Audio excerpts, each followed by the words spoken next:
Hi everyone, welcome to our channel Konaseema రుచులు. ఈరోజు మన వీడియోలో కరివేపాకు నిలవ పచ్చడి చూపిస్తున్నానండి. చాలా రుచిగా ఉంటుంది, చాలా సింపుల్గా చేసుకోవచ్చు. ఒక్కసారి ఈ కొలతలతో ఈ విధంగా చేసి చూడండి. మొదటిసారి చేసేవాళ్ళు కూడా ఈజీగా చేసుకోవచ్చు, చాలా బాగా వస్తుంది. ఇది అన్నంతో పాటు టిఫిన్స్లో కూడా తినచ్చు. కరివేపాకు నిలవ పచ్చడికి కరివేపాకుని పగ కడిగి పూర్తిగా తడి ఆరేంత వరకు ఏదైనా క్లాత్ పైన ఆరబెట్టుకోవాలి. ఇలా పల్చగా ఆరబెట్టుకోవాలండి. అలాగే ఫ్యాన్ గాల్లో ఆరబెట్టుకుంటే సరిపోతుంది, ఎండలో పెట్టకూడదు. ఇప్పుడు కరివేపాకు కొలుచుకోవడానికి ఏదైనా ఇలా కప్పు తీసుకొని ఈ విధంగా కొలుచుకోవాలి. ఇలా నొక్కు పెట్టి తీసుకోవాలండి, మనకి ఆకు ఎక్కువ పట్టదు కాబట్టి. నాకు ఈ కప్పుతో 5 కప్పుల కరివేపాకు అయింది. గ్రాముల్లో చూసుకుంటే 100 గ్రాముల కరివేపాకు. ఇప్పుడు మనం ఇదే కప్పుతో అన్నీ తీసుకుంటే సమానంగా సరిపోతాయి. అలాగే కొన్ని నీళ్లు మరిగించి ఉంచుకోవాలి. చూడండి, ఇలా బాగా మరగాలి. 5 కప్పుల కరివేపాకుకి అదే కప్పుతో అరకప్పు చింతపండు తీసుకోవాలి. పులుపు కరెక్ట్గా సరిపోతుంది. గ్రాముల్లో చూసుకుంటే ఇది 50 గ్రాముల చింతపండు. ఇందులో గింజలు, పీచు ఏమన్నా ఉంటే తీసేసుకోవాలి. మనం మరిగించుకున్న నీళ్ళు ఉన్నాయి కదండి, ఆ నీళ్లు పోసి చింతపండు నానబెట్టుకోవాలి. ఇది నానే లోపల మెంతిపిండి, ఆవపిండి, పోపు పెట్టుకోవడం ఇవన్నీ చూద్దాము. స్టవ్ ఆన్ చేసి ప్యాన్ పెట్టి 1 స్పూన్ మెంతులు, 3 స్పూన్ల ఆవాలు, 1 స్పూన్ ధనియాలు వేసి లో ఫ్లేమ్లో దోరగా వేయించుకోవాలి.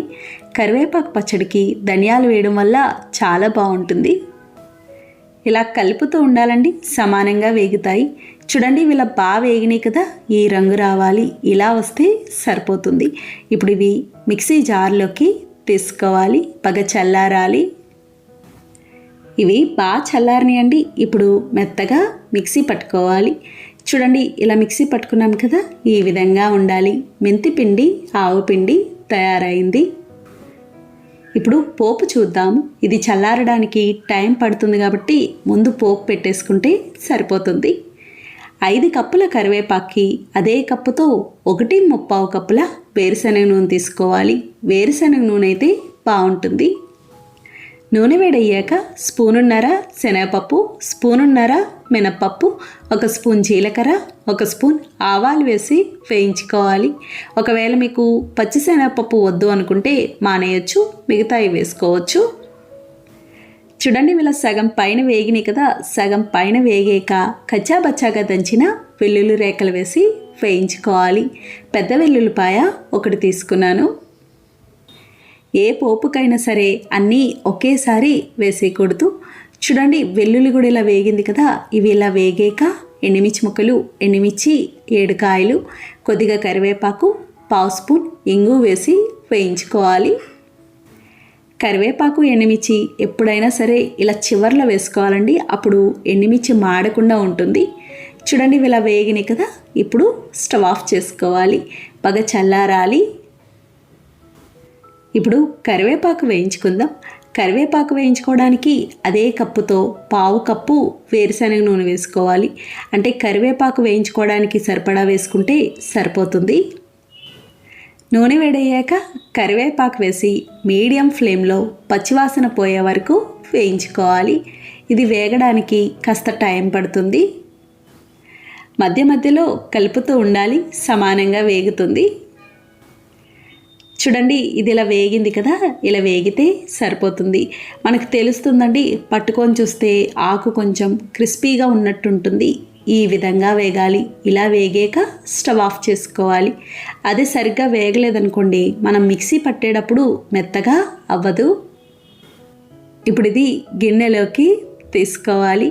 ఇప్పుడు అదే ప్యాన్లో మనం ముందుగా నానబెట్టుకున్న చింతపండు ఉంది కదండి, అదంతా వేసి మీడియం ఫ్లేమ్లో దగ్గర పడే వరకు ఉడికించుకోవాలి. చూడండి, ఇది ఇలా బాగా ఉడికింది కదా, ఈ విధంగా ఉండాలి. ఇలా దగ్గర పడితే సరిపోతుంది. ఇప్పుడు స్టవ్ ఆఫ్ చేసుకోవాలి. బాగా చల్లారాలి. ఇవి ఏవి కూడా వేడిగా ఉండకూడదు, నిలవ పచ్చడి కాబట్టి. చూడండి, మనం ముందుగా వేయించుకున్న కరివేపాకు, చింతపండు, పోపు మొత్తం చల్లారని. ఇప్పుడు పచ్చడి చేసుకుందాం. ముందుగా మిక్సీ జార్లో మనం వేయించుకున్న కరివేపాకు వేసి మెత్తగా మిక్సీ పట్టుకోవాలి. మధ్య మధ్యలో ఆపుతూ స్పూన్తో కలుపుతూ మిక్సీ పట్టుకుంటే మెత్తగా నలుగుతుంది. ఇది ఇలా మిక్సీ పట్టుకున్నాక ఉడికించుకున్న చింతపండు కూడా వేసి మిక్సీ పట్టుకోవాలి. ఇలా ఒకదాని తర్వాత ఒకటి వేసుకోవాలండి, అన్నీ ఒకేసారి వేయకూడదు. చూడండి, ఇది కూడా ఇలా మిక్సీ పట్టుకున్నాం కదా. ఇప్పుడు ఇందులో మనం ముందుగా మిక్సీ పట్టుకున్న మెంతిపిండి, ఆవపిండి, అలాగే కారం 5 కప్పుల కరివేపాకి అదే కప్పుతో 1 కప్పు కారం వేసుకోవాలి. ఇది 100 గ్రాముల కారం. నేను 3 మ్యాంగో కారం తీసుకున్నానండి. మీకు నచ్చినది ఊరగాయ కారం ఏదైనా తీసుకోవచ్చు. 1/2 కప్పు ఉప్పు, 15 గ్రాముల ఉప్పు, 1/2 స్పూన్ పసుపు వేసుకోవాలి. అలాగే మనం నీళ్లు మరిగించి ఉంచుకున్నాం కదండి, ఆ నీళ్లు పోసి మెత్తగా మిక్సీ పట్టుకోవాలి. ఈ పచ్చడికి ఖచ్చితంగా నీళ్లు వేసుకోవాలి. నీళ్లు చూసి వేసుకోవాలండి, ఒకేసారి ఎక్కువ వేసుకోకూడదు.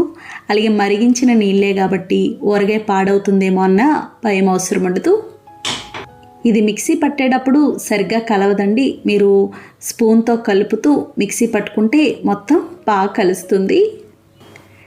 చూడండి, ఇది ఇలా మిక్సీ పట్టుకున్నాం కదా, ఇలా ఉండాలి. ఇలా మెత్తగా ఉంటే సరిపోతుంది. ఇప్పుడు ఇది మనం ముందుగా పెట్టుకున్న తాలింపులో వేసి కలుపుకోవాలి. మనకి కరివేపాకు సీజన్తో సంబంధం లేకుండా ఎప్పుడు అందుబాటులో ఉంటుంది కాబట్టి ఎప్పుడు కావాలో అప్పటికప్పుడు సింపుల్గా ఇలా చేసుకోవచ్చు. మనకి ఇది 2 నెలల వరకు ఉంటుందండి, అస్సలు పాడవదు. అన్నంతో పాటు టిఫిన్స్లో కూడా తినచ్చు. ఇడ్లీ పిండి రొట్టి, మినప రొట్టి ఇలా వేసుకుంటాం కదండి, వాటిలో కూడా బాగుంటుంది. చూడండి, ఇది ఇలా బాగా కలుపుకున్నాం కదా, ఇంకా అవ్వలేదు. దీంట్లో కొంచెం బెల్లం పాకం కూడా వేసుకోవాలి. టేస్ట్ చాలా బాగుంటుంది. 5 కప్పుల కరివేపాకి అదే కప్పుతో 1/2 కప్పు బెల్లం, కొద్దిగా నీళ్లు పోసి కలుపుకోవాలి. బెల్లం కరిగి ఒకసారి మరిగితే సరిపోతుంది. మీకు అస్సలు తీపి అనిపించదండి, బెల్లం వేసినట్టు కూడా తెలియదు. కాకపోతే ఇలా కొంచెం బెల్లం వేయడం వల్ల రుచి చాలా బాగుంటుంది. అదే బెల్లం వేయలేదనుకోండి, మీకు అసలు రుచి ఉండదు. తీపి ఇష్టపడే వాళ్ళైతే 1/2 కప్పు బెల్లం కానీ 1 కప్పు బెల్లం కానీ వేసుకోవచ్చు.